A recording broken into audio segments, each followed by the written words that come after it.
All right, good afternoon, everyone. Thank you for joining us. We will be beginning shortly. As a reminder, this webcast is being recorded. You can get a copy of the recording from the DFPI's YouTube channel, as well as the DFPI Debt Collection Advisory Committee's public page after the conclusion of the meeting. Your microphone has been muted and video disabled and will remain so for the duration of this webinar. If you have questions or comments, you can submit them via the chat function in Zoom. During the public comment period, microphones can be unmuted for comments. Thank you. And we'll get started in just one moment. And if we're ready to get things rolling, I'm going to hand this over to Senior Deputy Commissioner Suzanne Martindale. Suzanne. Thank you, Ryan, and good afternoon, everyone. My name is Suzanne Martindale. I'm the Senior Deputy Commissioner of our Consumer Financial Protection Division here at the department, which houses the Debt Collector Licensing Program, among other things. We are greatly appreciative of you joining us today.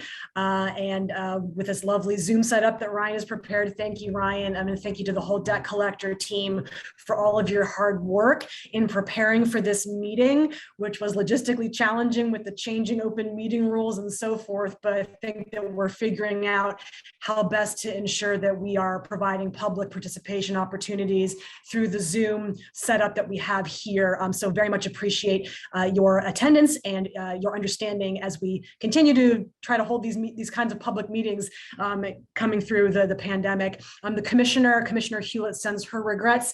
She is traveling to the East Coast today, otherwise she would have loved to have been here, but she hopes to attend the next meeting, and of course we will brief her on the discussion here today because she really considers this committee very important as advisor to our department as we seek to continue our build out of the new program and understand stakeholder perspectives related to the Debt Collection Licensing Act and our implementation of this important new law.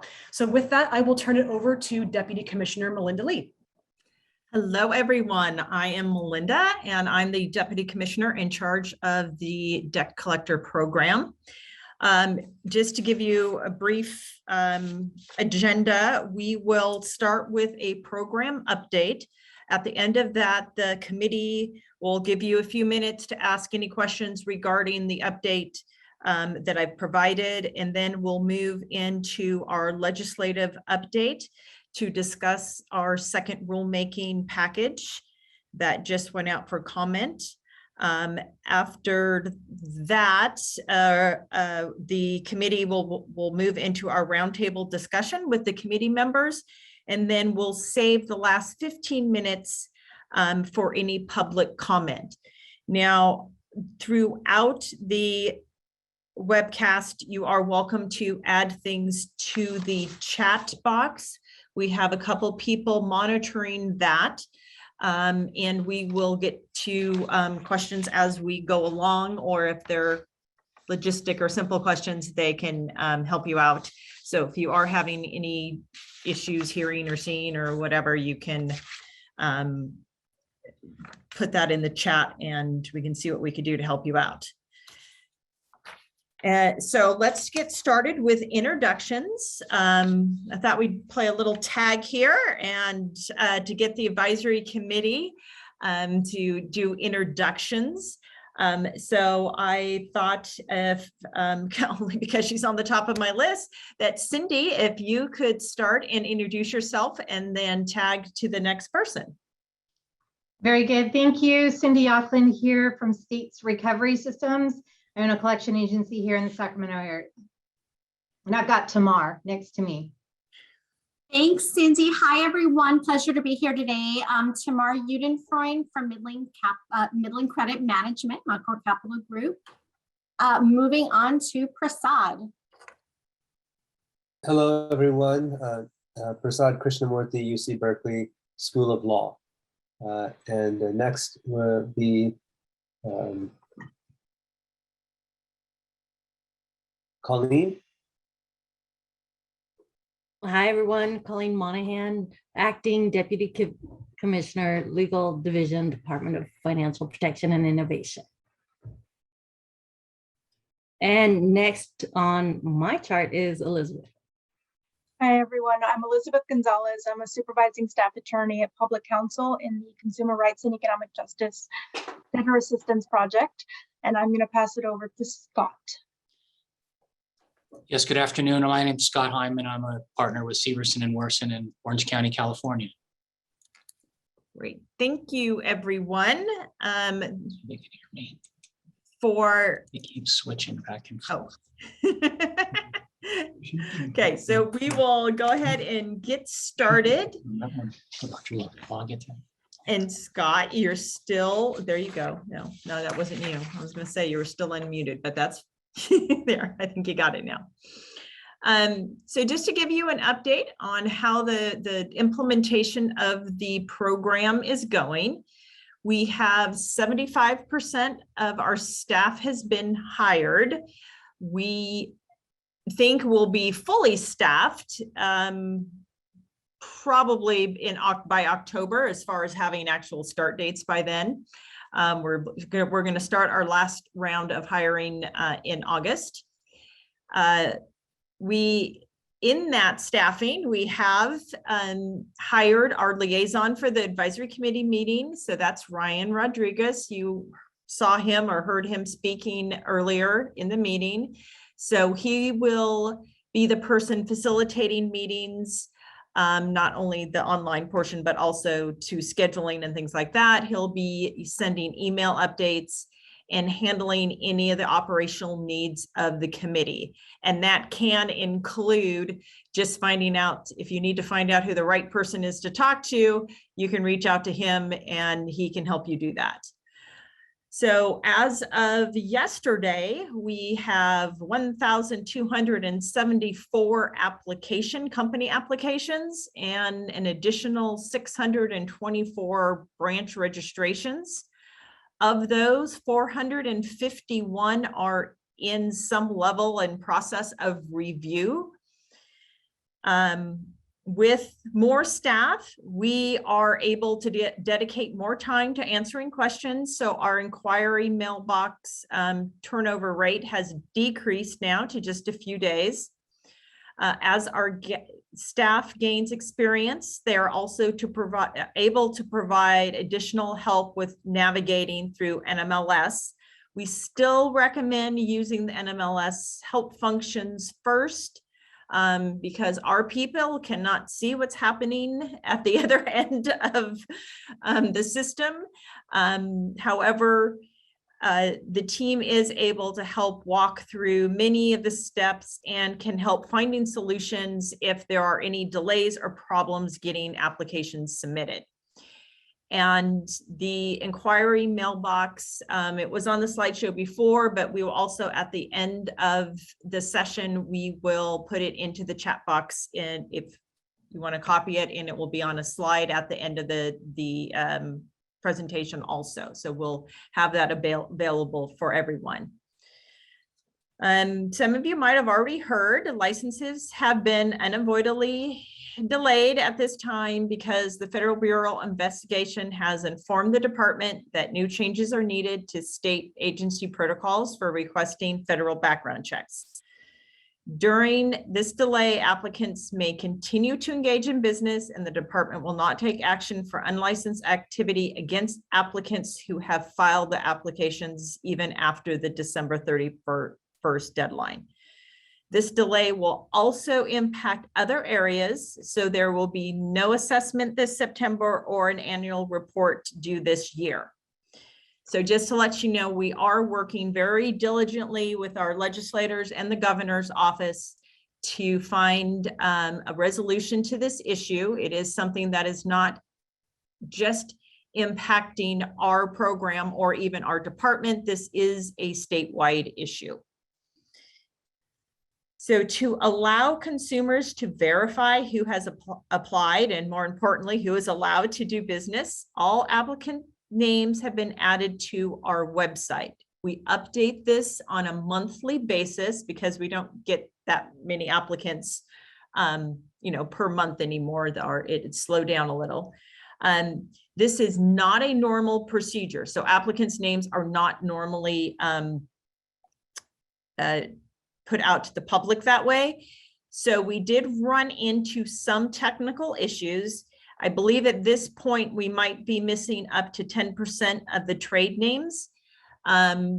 so that it required an IT fix. That fix will be in September. So all trade names will also be up to date along with the applicant's primary name. So right now we have all the applicants' primary names, but we're still missing a few of the trade names. Yeah, we had to manually do that. So it will be automated and functioning in September.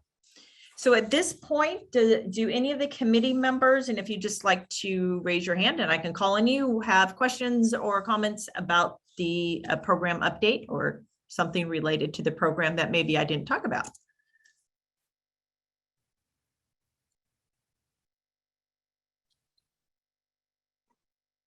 Should I just go? Hi, yes. I was like looking for the hand on it. It blended in with your background. No worries. So I just had a quick question.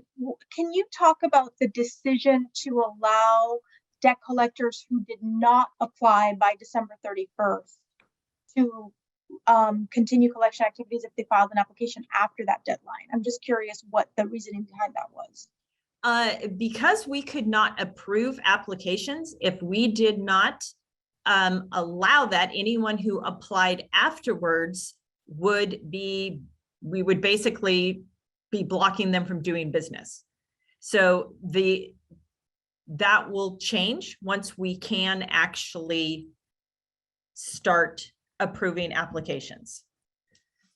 I would also add that at the end of 2021, we also had another major program of ours that was migrating to NMLS. So there was, for a decent period of time, a backlog for new people just trying to get an NMLS account so they could literally file their application. So just operationally, we just had to do this as a workaround because otherwise it would have, for some people, have been technically impossible to file, even though they had requested an NMLS account. So in fairness to folks who are trying to comply, we have had to develop these workarounds. The hard statutory deadline in the Debt Collection Licensing Act made things quite challenging, to say the least.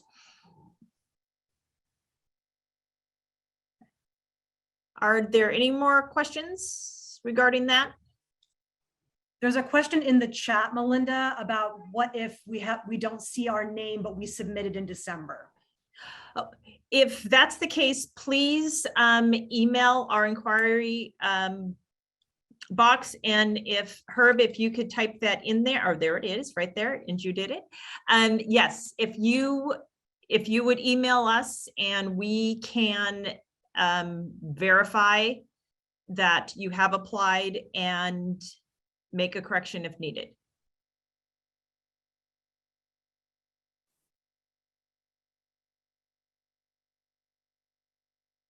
Yes, we did. Yeah, we have found a couple errors. So please, if you do not see your name, let us know, because there have been some common errors in the application process that we can walk through and make sure that you're on the right list.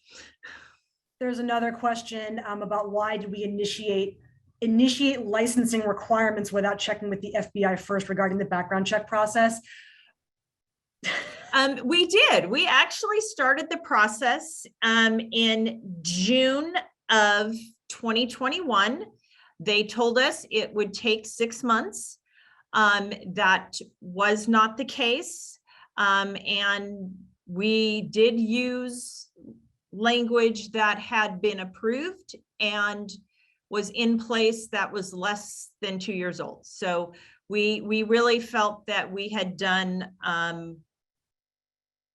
everything right. We followed their instructions, and it just they've had some changes, and so we did not learn until 9 months later. Is the FBI has, they will not speak to us directly. They will only speak through the California Department of Justice. The California Department of Justice, aka the AG's office, has asked the FBI, why is the statute insufficient?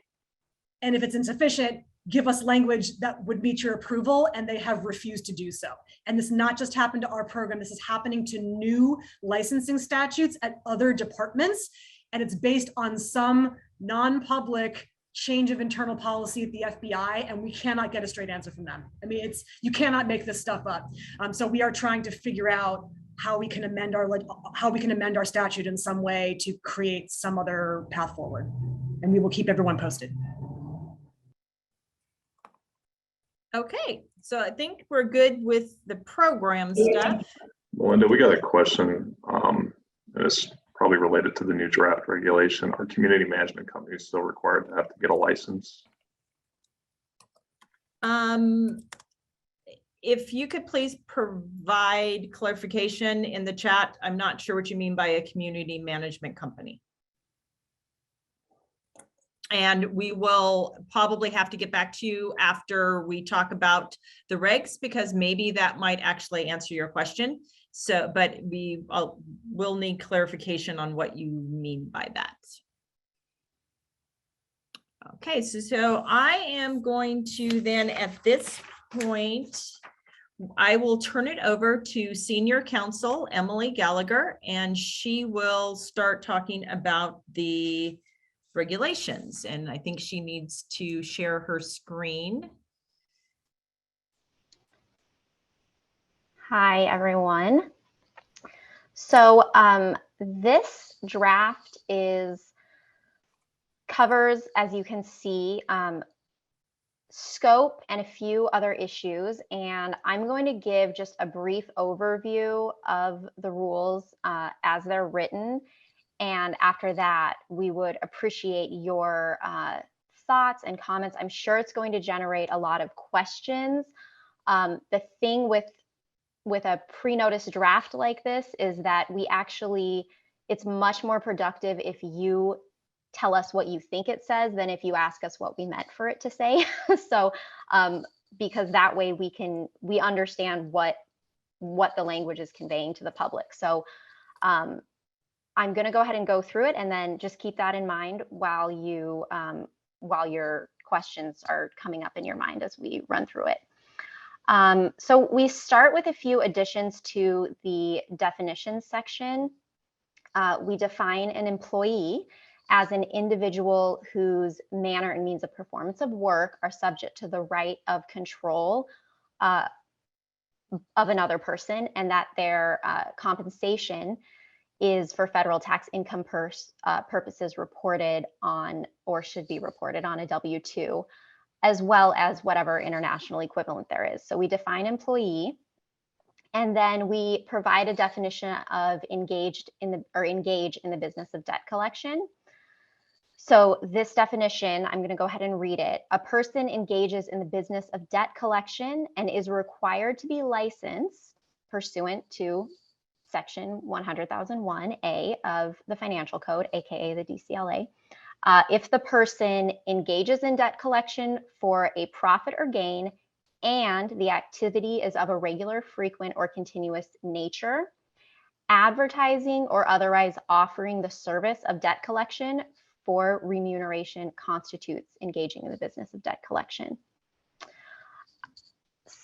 We also include, so moving out of the scope question, we also include a definition of net proceeds generated by California debtor accounts. That's something we had a lot of questions about.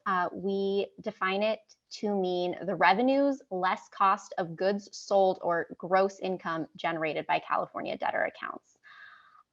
So for the purposes of this section, revenue generated by California debtor accounts means any income generated from collection activity for California debtor accounts, including, but not limited to, fees for service related to the collection of California debtor accounts, income received from the payment of debt by a debtor, and income received from buying and selling California debtor accounts. And additionally, for purposes of this section, cost of goods sold for the collection of California debtor accounts includes expenses directly attributable to the debt being collected, including the cost of the debt. And the cost of goods sold does not include operational costs that are not directly attributable to the expenses for the collection of California debtor accounts. So as you can see, we cover in this first part some definitions related to scope and some definitions that you'll see later on when we talk towards the end about annual reports. So if we can scroll down, we'll get into section 2. So this is the scope section. So It has several sections covering scope. The first, employees of debt collectors are not required to be licensed under the Debt Collection Licensing Act when acting within the scope of their employment with a debt collector who is licensed pursuant to the DCLA. The second section, the licensing exemption in section 100,001 subdivision B1 of the financial code, so that's the DCLA, applies to the listed entities only. The exemption does not apply to parent entities, subsidiaries, or to affiliates. That will hopefully answer another question we've received. And just again, as a reminder, these are just draft. So this is not our law yet. This is just a proposal. And C, so this is a little bit longer section concerning original creditors, which we've also received significant number of inquiries regarding. So here's what this draft proposes. A creditor seeking in its own name repayment of consumer debt arising from credit the creditor itself extended is not engaged in the business of debt collection for purposes of the DCLA unless it meets one or more of the following criteria, and we list 3 criteria. 5% or more of the creditor's annual profits over the last 12 months, whether contracted for or received, constitute collection fees, late fees, or any other charges added to the original consumer credit transaction that created the debt. The second criteria, within the last 12 months, an average of 10% or more of the creditor's inventory was repossessed at least once, either by the creditor directly or through a third party. And the third criteria, the creditor has a monthly average over the last 12 months of 25% or more of the gross amount of its accounts receivables 90 or more days past due. So moving on from original creditors, so a person solely servicing debts not in default on behalf of an original creditor, as described in subsection C, which we just covered, is not engaged in the business of debt collection for purposes of licensure under the DCLA. And for the purposes of this section, default means more than 90 days past due unless the contract governing the transaction or another law provides otherwise. So the next section concerns healthcare providers. So notwithstanding subdivision C, that's the original creditors, a healthcare provider, healthcare facility, or hospital is not engaged in the business of debt collection if the only debt it collects is on its own behalf and for payment for medical or other services or products it itself provides. So that's an exemption for healthcare providers, facilities, or hospitals. And F, a local, state, or federal government body of the United States is not engaged in the business of debt collection for purposes of the DCLA. And then we go on to further define government body, which I'm not going to cover to read right now. So that provides an exemption for government bodies from licensure. And then G, a person whose debt collection activity is limited exclusively to debt regulated pursuant to Division 12.5 of the Financial Code is not required to obtain a debt collector's license. That's not really a clarification. That is the Student Loan Servicing Act, and that's actually in the text of the DCLA, but because we cover other exemption or because we're covering scope here, we went ahead and added that here as well, just because, you know, if you're looking for scope, you're going to look at the regulations. So, and then H, a public utility is not engaged in the business of debt collection for purposes of the DCLA when acting under the supervision of the CPUC in accordance with its authority. So that's an exemption for public utilities. Okay, so outside of scope, we move into section 3. We have a few additional provisions. The following types of debt are not consumer debt within the meaning of the DCLA. So residential rental debt and debt owned pursuant to an HOA contract.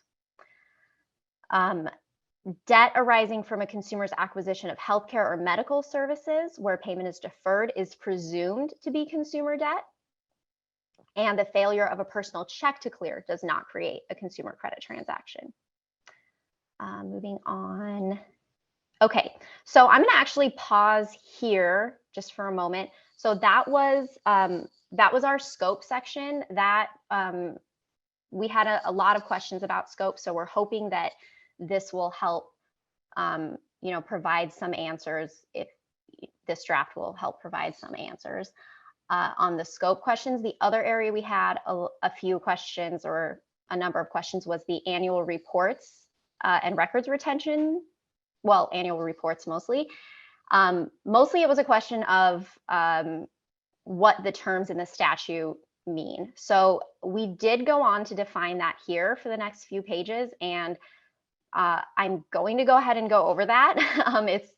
It's very specific, but it really did generate a lot of questions. So I want to make sure that everybody understands what the draft says.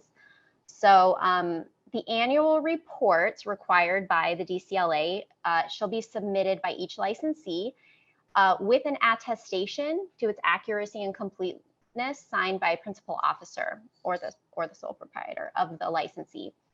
And it will be submitted electronically, and we'll provide those instructions. Definitionally, the preceding year shall be a calendar year. The total number of California debtor accounts should be counted by transaction, not by debtor. If a single debtor has multiple accounts, each account should be counted separately. The total number of California debtor accounts collected in the preceding year shall include the following. Can you scroll just a little bit more, Summer? Thank you.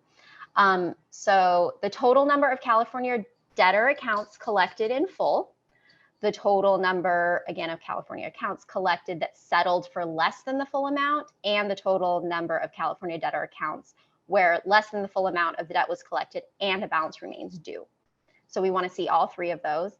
And then the total dollar amount of California debtor accounts purchased in the preceding year means the total amount owed by all California debtors on all California accounts purchased in the preceding year.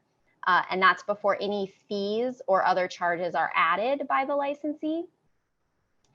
The face value dollar amount of California debtor accounts, we had a lot of questions about that, in the licensee's portfolio in the preceding year means that the total amount owed by all debtors on all accounts before any fees or other charges are added by the licensee as of the 31st of the preceding year, regardless of when the account actually entered the portfolio. And then, thank you. In addition to the requirements of Financial Code 100,021, the report shall include the following: the number of accounts in the licensee's portfolio as of December 31st of the preceding year, and the total number of California debtors whose accounts are in the licensee's portfolio. And the report shall also include the total number of the total number and dollar amount of California debtor accounts for which collection was attempted during the preceding calendar year. This number shall not include the accounts reported in 1 through 3 of D that we discussed above. So that covers what we want to see in the annual reports. And then we are also proposing some rules regarding document retention. And we'd love to hear feedback on this as well. In particular, we'd like to hear, whether here or in your written comments about, well, actually, we definitely want it in your written comments too, if possible.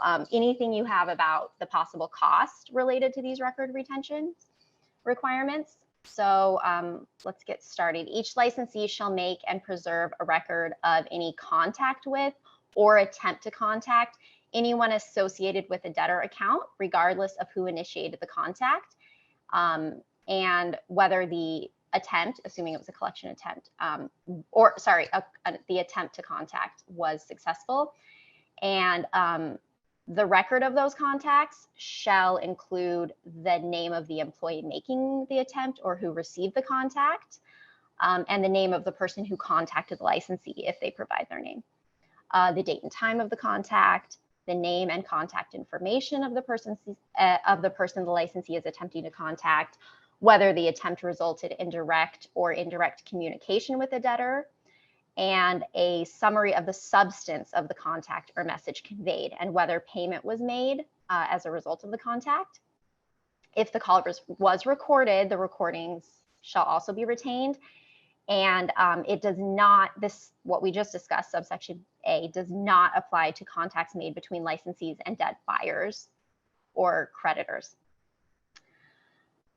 Each licensee shall keep and maintain the following information. So all employee records, the records created pursuant to A that we just discussed, all documents and records the licensee is required to maintain pursuant to any other law, including but not limited to the CCFPL and the Rosenthal Fair Debt Collection Practices Act. All records of fees, interest, and any charges on debtor accounts accrued since acquisition of the account by the licensee. Records establishing that the licensee is no longer attempting to collect on accounts that have been settled and that the consumer has been informed of the settlement and that no further collection efforts will be made. Complaint records, responses, and documentation establishing compliance with the regulations adopted to Division 24, that's the CCFPL. And each licensee shall retain the information in subdivision C, which we just covered, in a form readily accessible for at least 7 years after any of the following, whichever occurs last. So the account has been settled, whether for full payment or a different amount, and the consumer has been informed that they no longer owe the debt and that no further collection or contact will be made. And the account has been returned to the creditor, whether or not payments have been made, or the account is sold or collection attempts have ceased. So that's what we're looking for. At least that's what we are proposing to look for with regard to records retention. So I'm going to go ahead and turn it back over. I'll turn it over to Melinda, and if you want to open it up to comments or that's up to you. Yes, we are going to go ahead and start with the committee, give you guys a chance to do a little roundtable discussion now. And then we had lots of things popping up in the chat. So we'll read some of those out and also ask for other public comment in a few minutes. But does anyone on the committee like to start off or make a comment or share your thoughts? I could start off. First of all, thank you, for going through the draft, Emily. You obviously have spent a lot of time preparing this proposal, so we appreciate the thought that DFPI puts into this. I have a few comments and questions. Looking through the proposed rules, the main concern that I had and my business folks had really was around the document retention and the 7-year period. Other states throughout the country typically that have a retention period have a 3 to 6 year period. So my understanding is that the longest retention period for any other state licensing regulator is 6 years. So I guess I wanted to get the DFPI's thoughts on why 7 years, and if that's something that you would be flexible on, just given the expense and really extreme burden of kind of changing policies and keeping records and phone calls in particular for more than what has been typically expected. Okay, so I'll just say this is just a draft proposal. It's pre-notice. It's really the beginning. So we really appreciate that comment, and please, I'm not sure what the committee wants to do as far as whether you're going to submit submit any written comments individually or as a group, but that is exactly the kind of feedback we need. So I really appreciate you sharing that. So yeah. And I will share that has been some of the things that have come up in the chat. So some people have also stated that So we will definitely take that comment back, and consider that opinion as we're looking at our next draft. And I would just second that as well. The CFPB has adopted a 3-year record retention, and anything beyond a 3-year period of time, especially when you're talking about retention of call recordings, is extremely expensive. It can be at the risk of protecting consumer information and privacy issues. So that would be at issue. In addition, what happens if a contract ends with one of your clients and they have a contractual requirement at contract termination that you purge and return all accounts? Those accounts are no longer going to be within our database, and that's a contractual requirement. So that would be a concern under this section if that data is no longer available because we're complying with the contract with our client.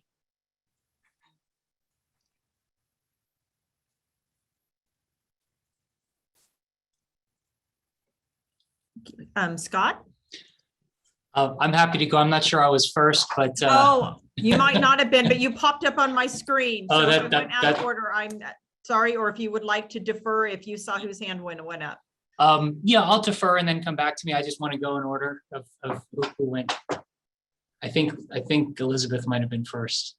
I was taking Actually- notes. It was Scott, Prasad, and then me. So Okay, then I'll go ahead and start. So maybe just sort of 3 questions. One is the first one relates to the definition of employee and the notion, which I think is a good one, that licensees, employees, so long as they're W-2 employees, don't need to also get debt collection licenses. The thing that I would put out to the folks on the committee or to the DFPI is that, at least under federal law, there's something called the de facto employee exception, and it allows debt collection agencies to hire, temporary workers or to contract out for people who may, to fill employment gaps that the debt collector may want to use. And so under these circumstances where you would have a licensee, for example, who needs, instead of hiring a W-2 full-time employee, they might reach out to a temporary employment agency for either a full-time or even a part-time worker who would be paid by that temporary employment agency versus by the licensee. How this new definition would interplay with a licensee's desire to or need under some circumstances to hire temporary workers. And so again, I put that out there. I don't know if anyone has any comments on that. The second comment that I would raise, and I think I've raised it in every call that we've had before, relates to licensing of attorneys and the business of debt collection. I think that this is some movement towards that in terms of regular, trying to define regular and what counts in terms for a potential attorney licensee in determining whether they are regularly engaged in debt collection. Is it pleadings? Is it number of accounts? Is it phone calls? Is it how that let's say that law firm is paid?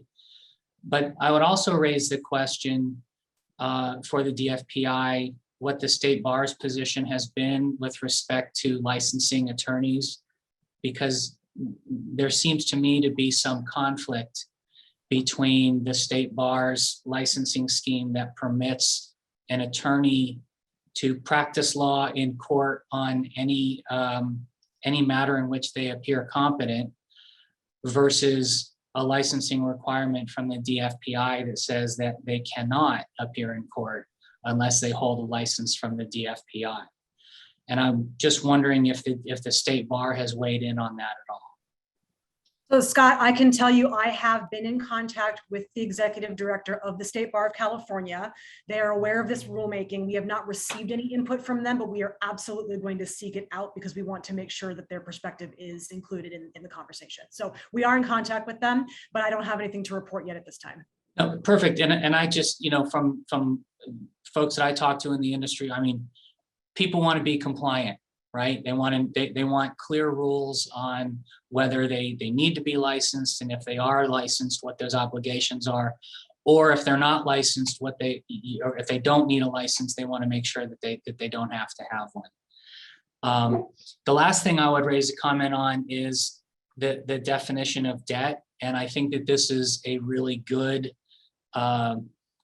is really good work by the people by all of y'all who have been involved in writing these proposed regulations.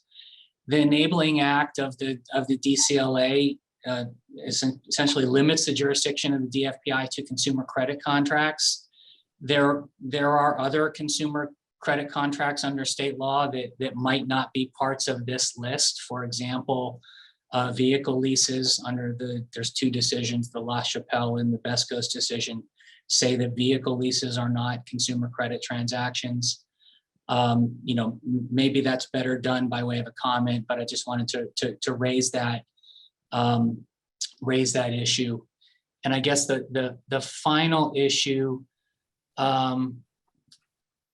relates to the definition of creditor and the entity that extended the credit. Again, coming back to, since I talked about the vehicle leases, when you're talking about automobile retail installment sales contracts, the original contract is between the dealer and the consumer. Then that contract, unless it's a direct lending situation, that contract is assigned to the finance company. And my question is, and you can't answer it, but something to consider as part of the comment process is whether an assignee under those circumstances who takes assignment of the contract when it's not in default because it's an immediate assignment, are they exempt under this provision, or are they exempt under the servicer provision?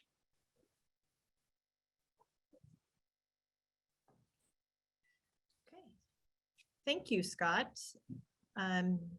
If we could move now on, I think we decided that Prasad was next, and then Elizabeth. Thank you all for listening to our questions. My question concerns the issue of original creditors, and so I'd like some clarification on what was the department's thinking in this tripartite way in which original creditors can come under the licensing requirement of 5% of profits, and then inventory and so on. What were you thinking? What entities were you trying to capture in that definition, and what entities were you excluding in that definition? So that's a question. And as a comment, I would say, my approach to how I would think about this issue is that we certainly want to include all original creditors who are active in debt collection in the state. And that, for example, the banks. The banks are major collectors of debt. The credit unions are major collectors of debt. So whatever the definition is, it should include the banks and it should include the credit unions. I would, related to what Scott said, it should include the auto lenders. It should possibly include, payday lenders and personal loan lenders as well, because they're all engaged in the business of collecting debt. And so whatever framework is crafted, it should be done in such a way so as to make sure that these groups kind of come under its umbrella. And there are a few things to watch out for there, like percentages can be very misleading. If a bank all of a sudden builds out its trust department, and then as a result of doing that, its collection fees come under 5%, it hasn't changed its business model in any way, but it would then get excluded from the act. Keeping track of entities and holding companies and so on also gets tricky in the context of financial companies. So I would suggest an approach where you first designate what are the lending entities that we want to include as original creditors, and then what is a way in which we craft a a regulation that includes percentages that also probably include some absolute levels of activity, so as to make sure all these entities come under the umbrella.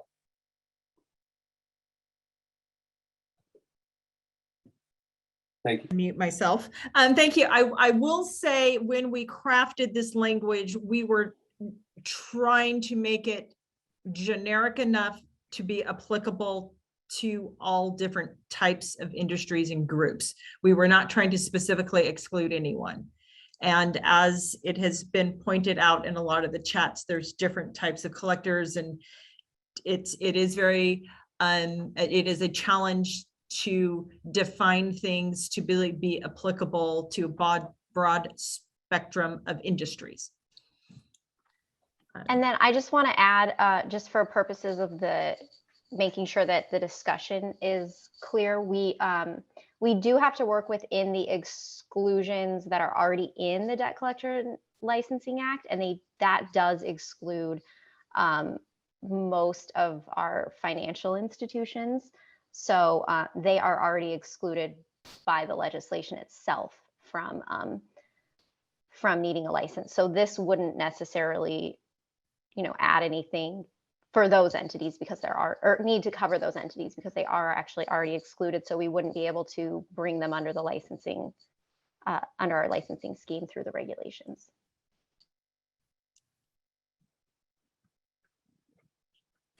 Okay, and I think Elizabeth, you are next, and then Tamar.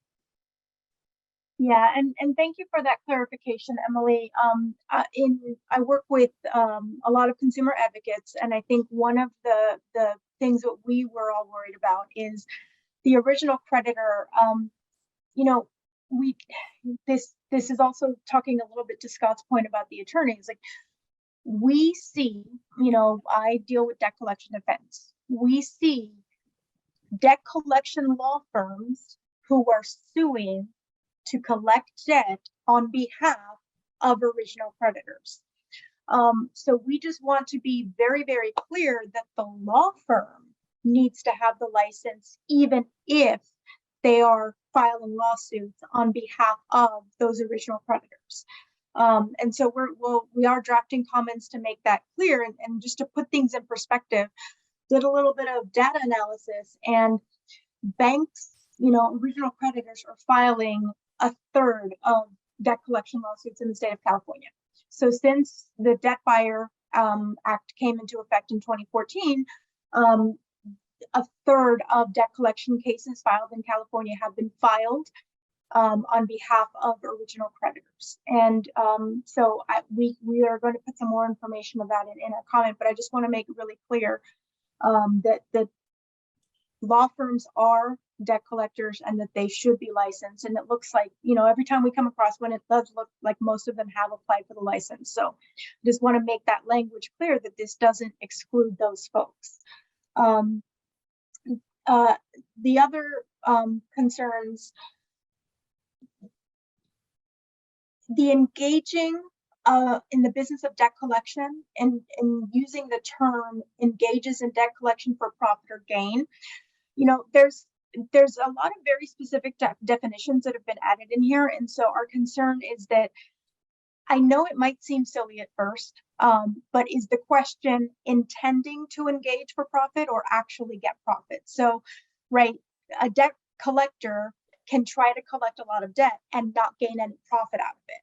But the intention is obviously to make money. So if we're going to be really careful about some of the terms here, I think that including something very specific about the intention as well. It's not just the end result, it's what the intention is. I'm not going to go through all of the things. The other thing that two other issues that sort of came up is making it clear, and I think the proposed, what came out yesterday made it a little bit clearer, but that we're not, the DCLA and the DFPI you're not trying to say that rental debt or HOA debt is not generally consumer credit. You're just saying for the purposes of having a license, that is not considered. And again, I just want to make it clear, because there is there are arguments that are being made that rental debt is just period, not consumer debt. HOA debt is just period, not consumer debt. And so we don't want to be able to have folks point to this as to say, see, it's not consumer, so we don't have to worry about it. And then the final thing is the document retention. I don't know that it's outside the scope, but I just want to bring it up because this was a concern. I hear everyone talking about the expense of retained documents. I've said this in I think every other meeting. So many times when there are debt collection lawsuits and we ask for documents proving the debt, the response is, oh, well, we only have to keep 2 years, so we don't have the entire account. We don't have everything. If there is a way to make clear that in terms of if you are filing a lawsuit or collecting a debt, if you do not have a signed contract, the entire account, because you destroyed documents or you only kept them for 2 years, that's not allowed.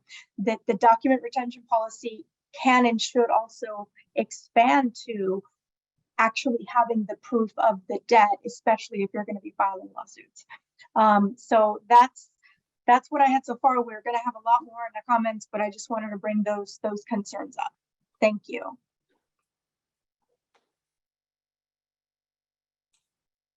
I have to unmute myself every time. Thank you, Elizabeth. And Tamar, would you like to go next? And then Sure, I think thank you. Cindy. Yeah, I have 2 comments and 1 question. Just one of the comments, just to follow up to Elizabeth, what you just said. And I think that the document standards to file a collection lawsuit are governed typically by court evidentiary standards. I think that would be different from, at least I view that as different from the document retention requirements here in these proposed rules. The other comment I had was a follow-up to what Scott mentioned before about employees. And I see in section 5, there would be under the document retention requirement or a requirement to keep and maintain all employee records. So one item that I think it would be helpful to clarify is, and what does that mean? Does it include like, health and personal type of information contained in employee records, which are typically very sensitive, or is it just employee records related to things like compliance training or disciplinary actions? So it would be helpful for a little bit more detail and clarification on what that means exactly. And it's something that we'll plan on asking for clarification on in our written comments as well, but just wanted to raise that. And the other question I had is, we've heard that this is the first stage in the pre-notice kind of rulemaking period. Comments are welcome through August 29th, but it would be helpful to hear a little bit more about next steps. So after comments are submitted, will there be another iteration of the proposed rules issued, or will there be final rules issued as next step? And what is the timing of all that as well?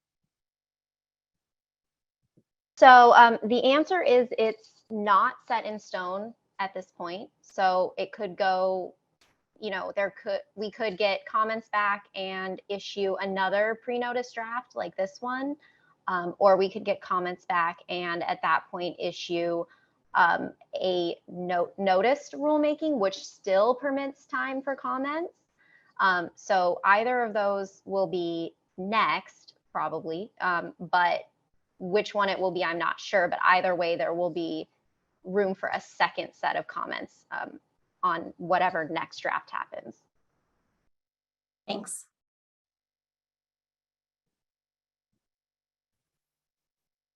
Okay, I think Cindy, you are next. Thank you.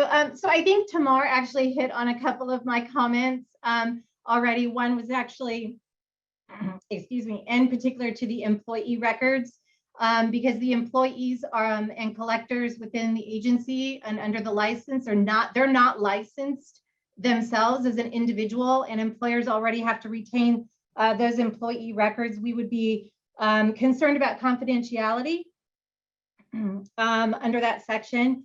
And just kind of staying right now within the document retention section of this, I think additional clarification also with regards to a definition of complaint versus in our industry, a complaint is completely different from a dispute.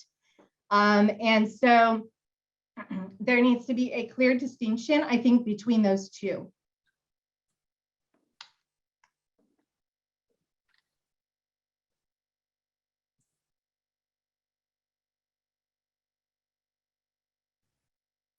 Thank you, Cindy. And just for my own edification, can you email me what you consider the two, how you separate them? Because if nothing else, that is probably a terminology that I'm going to want in the future. Yeah, absolutely. And I think one of the greatest ways to be able to look at this is to mirror the what the CFPB has already put out there as far as a dispute. On the new regulation F, first communication that goes out to the consumer, it says, I want to dispute this debt because, and there's 3. And the consumer checks those boxes. So it provides a really good framework. And then I believe the definition also is within the new CFPB's regulation F. So, you know, I'd be happy to be able to provide that information over to the department after the call. Yeah. Okay, great. Thank you. Okay, I'm scrolling. Did any of the committee members have any additional comments that they would like to make, or to, you know, respond to any of the comments that were already made by the other members?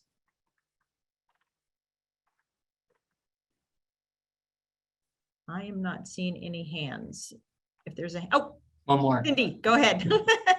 Well, I mean, I don't want to, if we're ready to jump into the annual report, you know, I do have some comments with regards to that section in particular.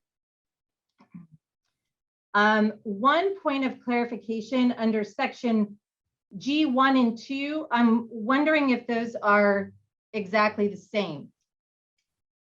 And that might just be an oversight.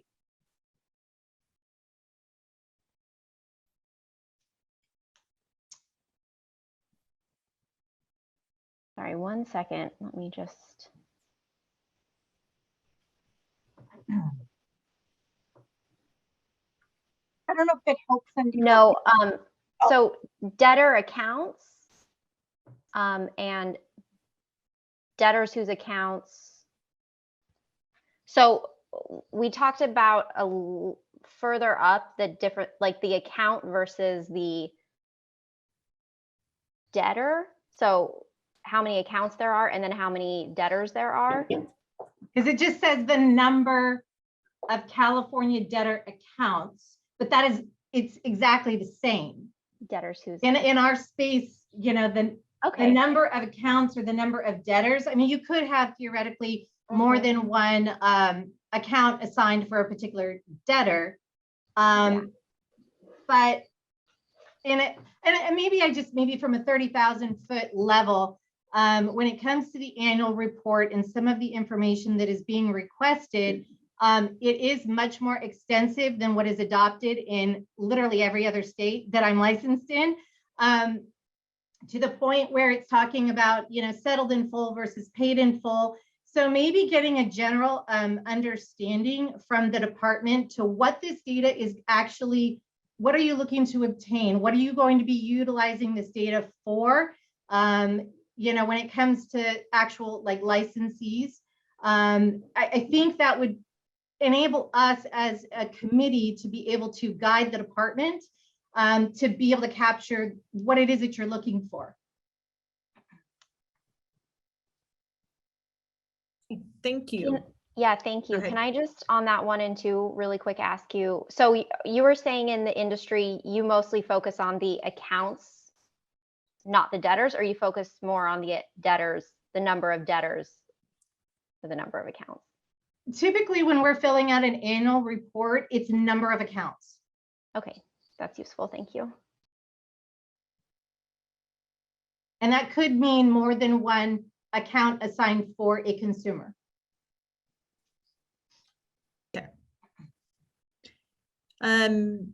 Elizabeth, I think your hand was up next, and then Scott. Yeah, and I would just, on the consumer advocate side, say that it is important. I think it's important data to know the number of debtor accounts and the number of debtors separately, because there are individual consumers who may have 5 different accounts with the same company. And that's important to know. I think that's important information.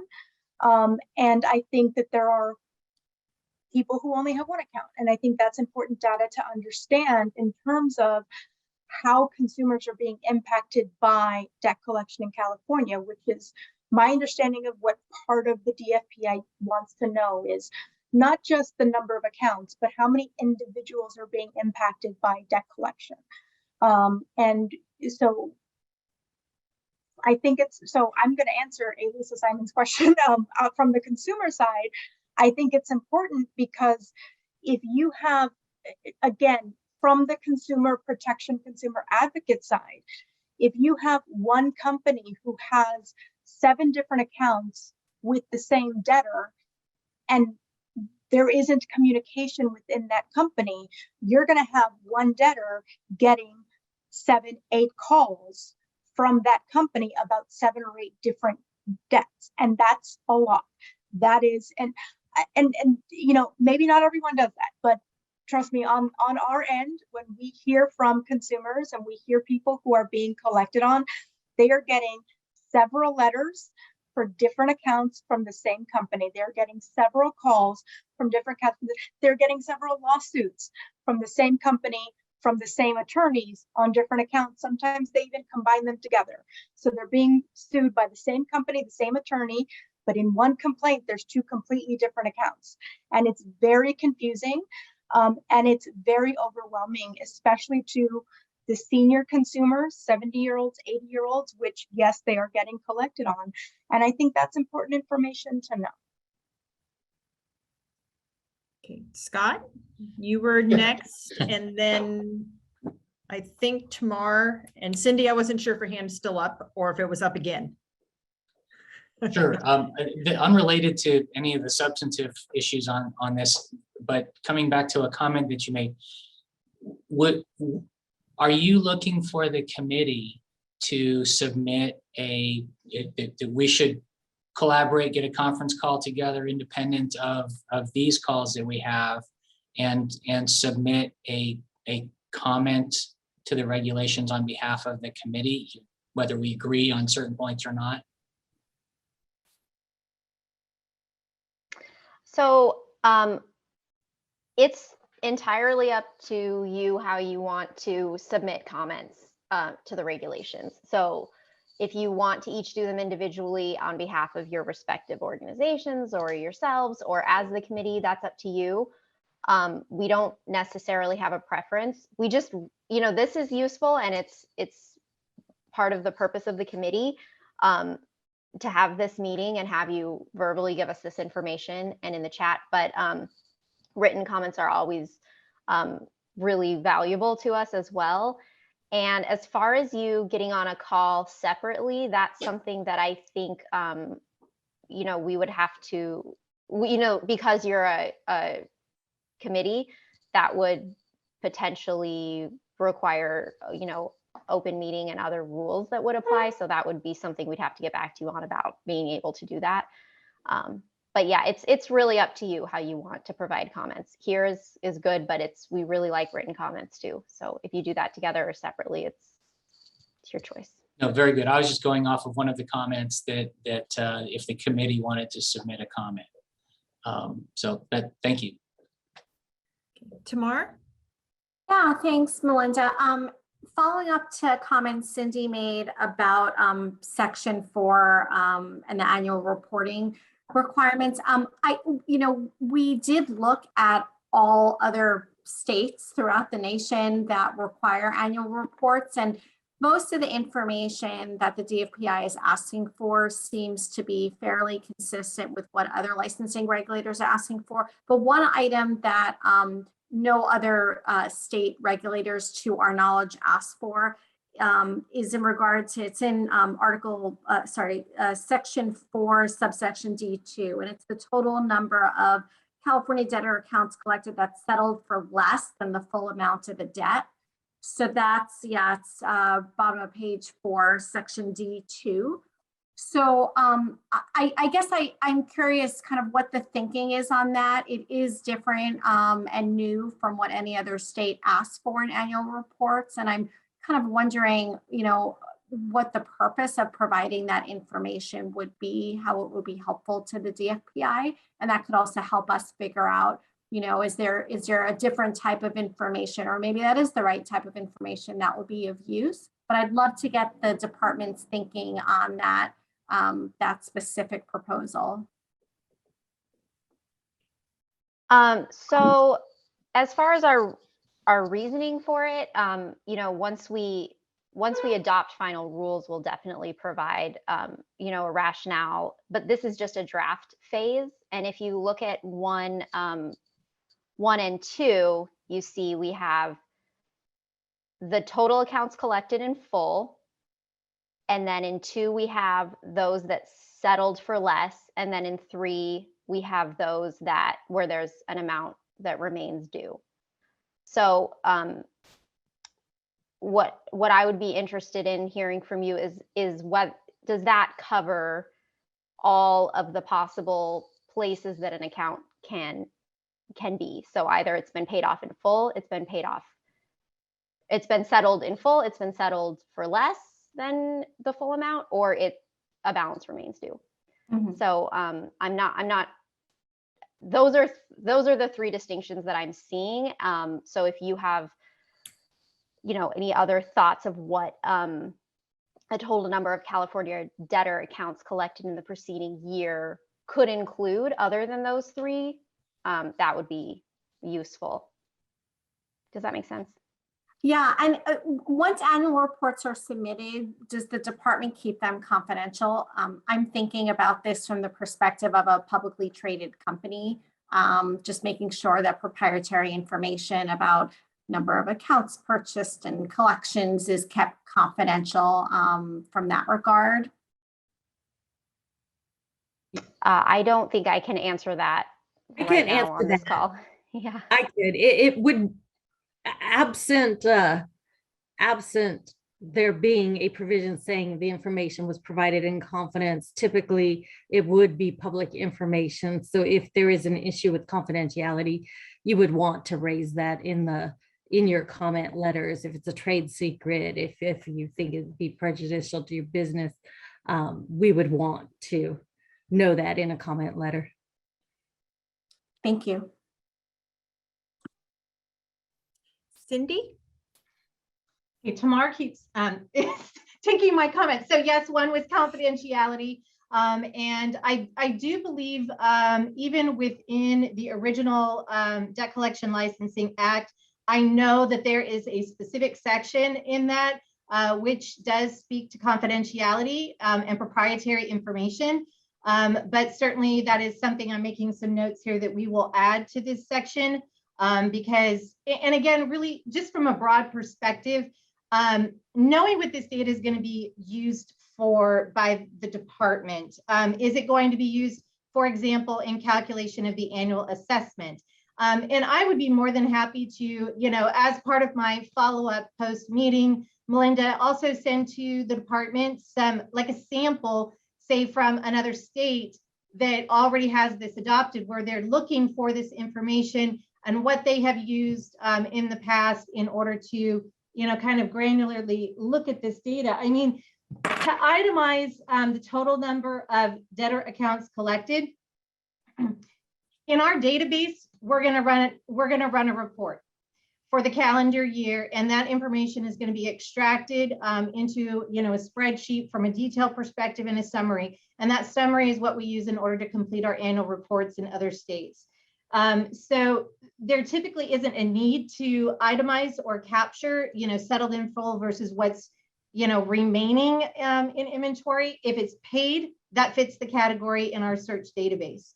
And from a broad perspective, if that's what the department is looking to utilize in the form of, calculation of an assessment or something like that, and gauge the size and the scope of what the agency is doing within a calendar year, then I certainly think that information can be captured without going into 1, 2, and 3 sections.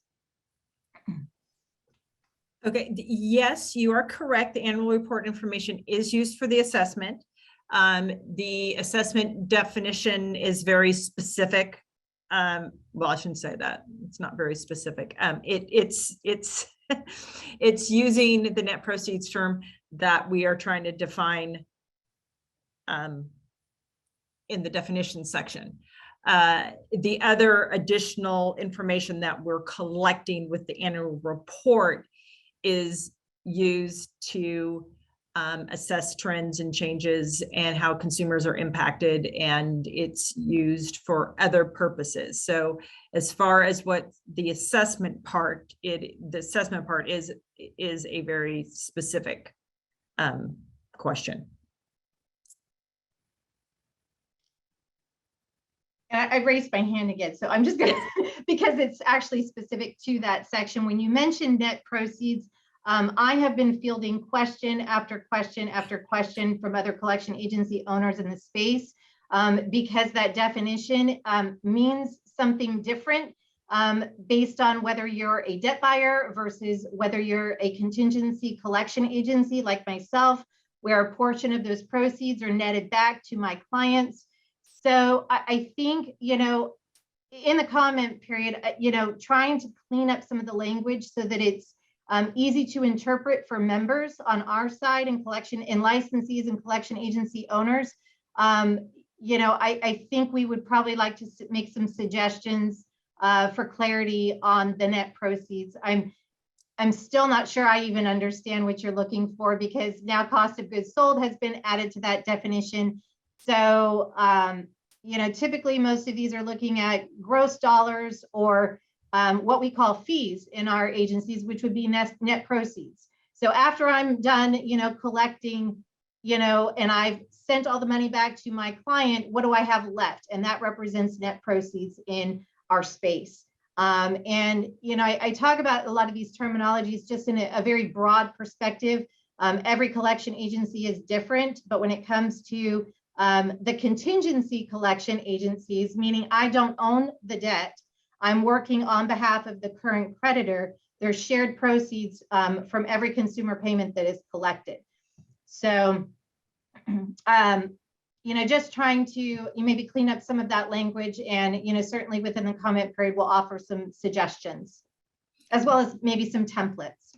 Great. Okay, I'm going to answer that, but I just want to say this will be our last comment so that we can move over to the public comments from the phone and on our other participants. Yes, we would appreciate any feedback on net proceeds. Once again, as you said, different business models, they interpret it different ways, and we can really only provide one definition. So making a definition that can be used for different business models is a challenge. So yes, we would appreciate all feedback on that. And as far as kind of where this came from, it's accounting terms. So that's where you get the cost of goods sold type thing. It's to use accounting terms, which in general apply to all different business types. So as far as that's kind of this definition, why that term came about. But yes, it is the center. The definition is the center of a lot of the things we do, because it's the center of the assessment. It is very important that we get this right. So we will take back all of your comments on that. And yes, please, in your written comment, if you would like to provide any examples or any other support, that would be good. Thank you. So I am now going to turn it over to my two managers who have been monitoring the chat to at least go through some of the questions, and just specifically for the people in the chat, we can't respond back to just comments about the proposed rulemaking, as I think you guys all have all figured out. We will take your comments back with us.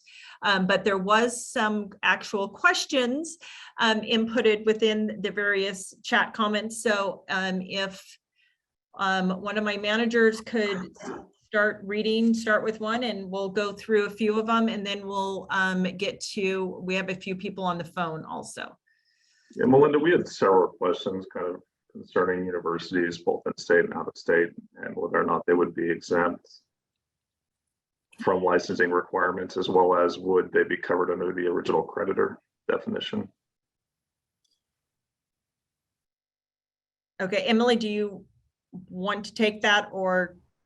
Yeah, so under this draft, if you look at, so let's see, what page is that? Yeah, subsection F on page 3, you can see treatment of state chartered public colleges and universities. So those would be, those under this draft, the language shows that those would fall under the unexemption. So that's, yeah, so for state chartered, they would fall there. As far as whether they would be original creditors, that's something that I would like to hear from the commenter, whether they think that that definition would apply for them, and also what the private schools, and whether they should be included under the original creditor exemption. So I have part of an answer for you. Yes, they would be exempted under if they're state colleges and universities. As far as whether they're private colleges and universities, that's a question that we'd actually like comments on. I can't answer that directly. And I'm going to add one clarification. They don't have to be California state. Right, So yes, they can this is be any state. Any state body. University or college.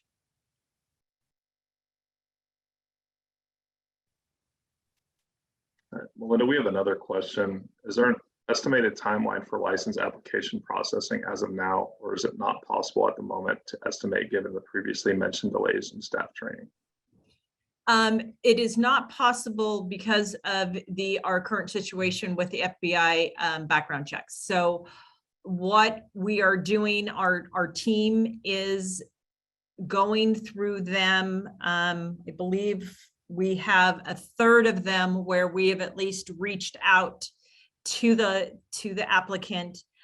So we are going through right now, ensuring that all other information has been submitted, working through whatever issues, questions that we can that have nothing to do with the officers, directors, and people that need to submit background information. So we are doing our best to proceed as much as we can, get as many things going. So once we have this other issue cleared, we can immediately start processing and actually approving licenses. So as mentioned, we're about a third of the way where we've at least started on applicants. So we're what, 7 months into this, and we've only gotten a third of the way. So yeah, it's still going to be a process. We originally anticipated it'd be a minimum of 2 years to go through. So we don't, that timeline is not getting any shorter.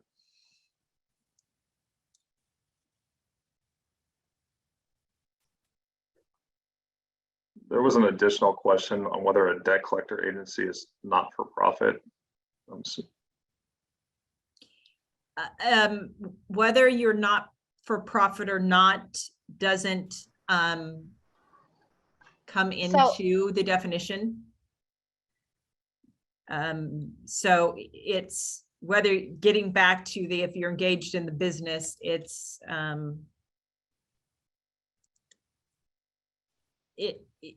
you don't have to necessarily be profitable, and you can be a nonprofit if you could be classified as a nonprofit if that's what the question is, because even nonprofit companies still have gain or surplus, or they have income. even if they don't call it profits.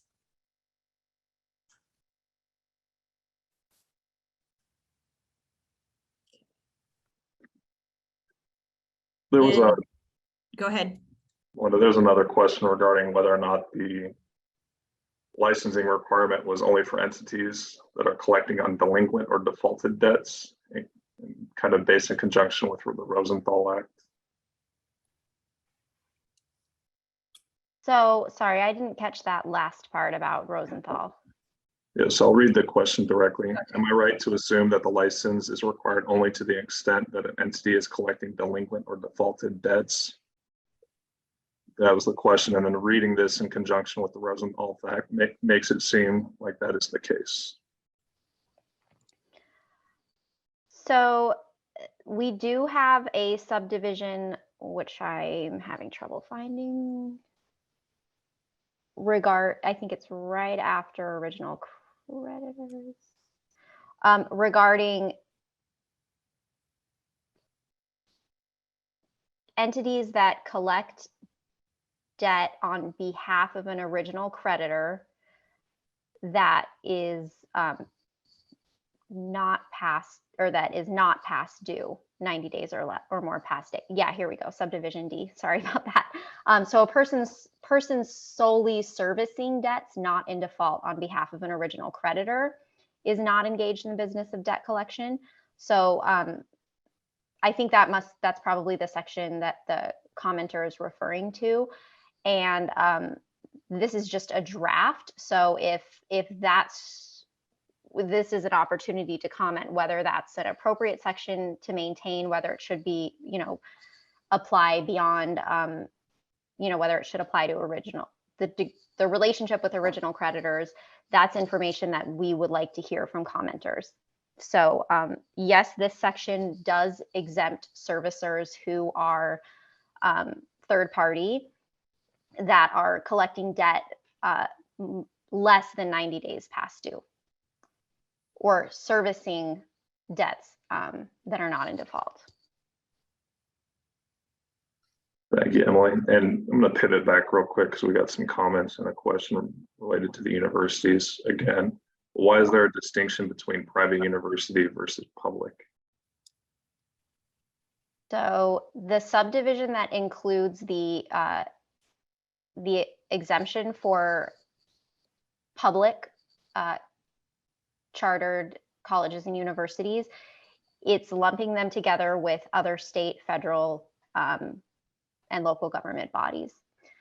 So that's how it's written now.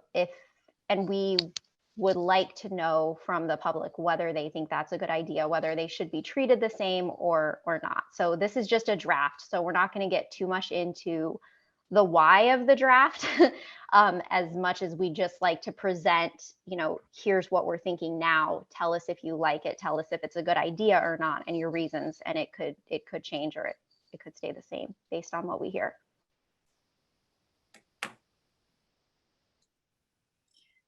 Okay, Ryan, can we check if we still have people on the phone? Can you unmute and see if they would like to if someone would like to make a comment? We have two phone-in callers currently, and I will press them to allow to talk right now. Callers, you'll have an option to speak here in just a moment. If you'd like to make a comment, please hold.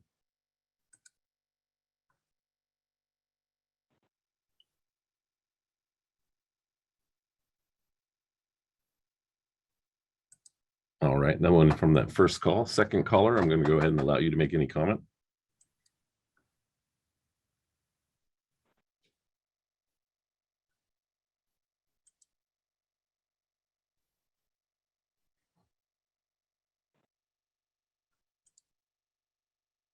All right, it doesn't look like either one wanted to make any sort of comment. And if anyone else, other than using chat, which we are taking all of this back, if you would like to raise your hand, we can also unmute you. Otherwise, I will have Herb continue going through what's coming in on the chat.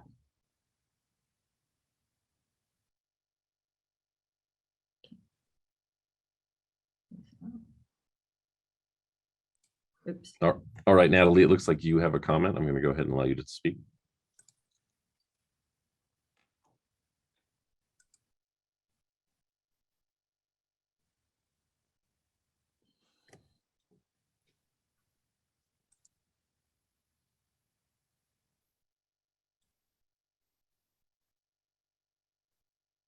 Yeah, it doesn't look like she's unmuting. Natalie, go ahead and Oh, unmute. sorry. There you go. Sorry. I know that you said that this is just a draft, but when would we get more of a finalized answer as far as private colleges or universities being on the same term as a state college or university?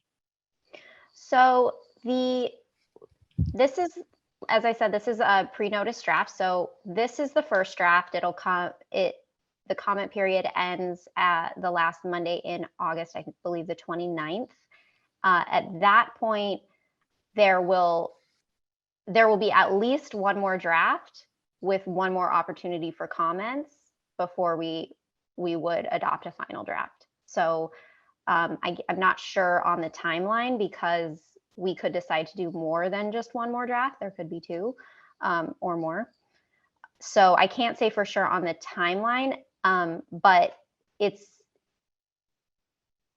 when we get comments back, we consider those and they are publicly posted. So there you can see arguments for and against provisions like this one that you're discussing if other commenters comment, and they tend to provide their reasoning for why they should be treated the same or should be treated differently. And then it's once the regulations are finally adopted after all the comment period that we will provide reason, like the explanation of why the rules are the way that they are. So this is one opportunity for comments. So we definitely would encourage you to provide them here for this draft, and then also in the next draft. Emily, can you explain, because there could be people on that who have not done comment before, that where they find the instructions on how to do that? Just in case they were not on our email list. Yes, you can find it on our website. The way my screen is right now, I can't provide you like the step-by-step link, but I believe if you go to the DFPI website, dfpi.ca.gov, and go to the licensees section and select rules and regulations, you can follow the links there to find the open rulemakings, and you'll see the one that has, there it is. Thank you, Suzanne. So if you go there, you can find the instructions for how to submit comments.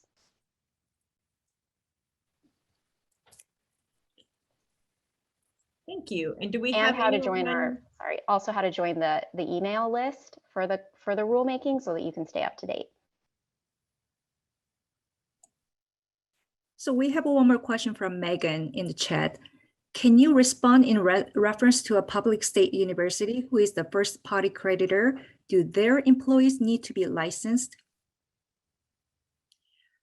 So under this draft, the first section in scope on page 2, employees of debt collectors are not required to be licensed. So if it's a public college or university, they're not going under this draft. They are exempt from becoming a licensee, so their employees wouldn't need a license either way.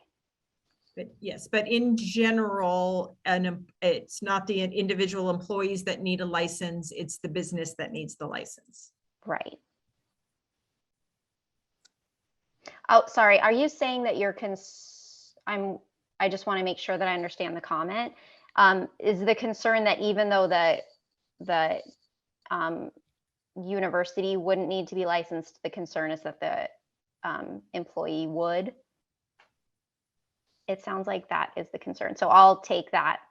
Yes. Okay. So I appreciate that comment, and we'll consider that when we're looking at our next draft to make sure that the answer is clear.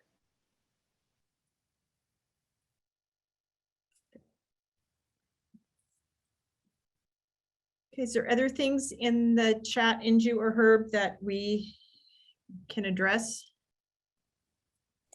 So the last question came in, how do you determine what will go into the final draft? We determine that pursuant to the rules of the Administrative Procedures Act. So we will determine that based on comments we receive and the what's permitted by the scope of the law. Okay, well, thank you, everyone. It is exactly 3:30 now. For any of you that we did not get to your questions, we will try to answer any specific questions and get back to you after in the next, I would probably in the next week. So you can, if you had a specific question, we will get back to you on that if we were not able to address it during our time period. I would like to thank the committee members for their time and your thoughtful insight. Also, thank you to the public for attending and providing feedback. We'll take your feedback very seriously. And if you have any additional thoughts, you can email us at our inquiry mailbox. The email address will be going into the chat box now and is also on the screen right now. And if anyone would like a recording of this, you can download it. You can watch it on YouTube, or you can go to our website and it will be there. We have not scheduled our next meeting yet. However, we will be having another advisory, at least one more advisory committee meeting this year. If not more, we'll see how much we have to talk about. If you have not already joined our email list, please do that on our website and you'll receive notifications, or else once we have picked a date, they also go on our website. We will list future dates. Now that there's been some legislative changes, we are able to do things virtually. So luckily, so we do plan to always have at least a virtual option for the public to attend. And we will continue to use this platform. And just so you know, this was the first time we actually used it specifically. So thanks for your patience on any little hiccups we had, but I think overall it worked pretty good. So thank you all for attending and see you next time. Very good. Thanks, Melinda. Thanks, Suzanne. Thanks, Emily. Thank you.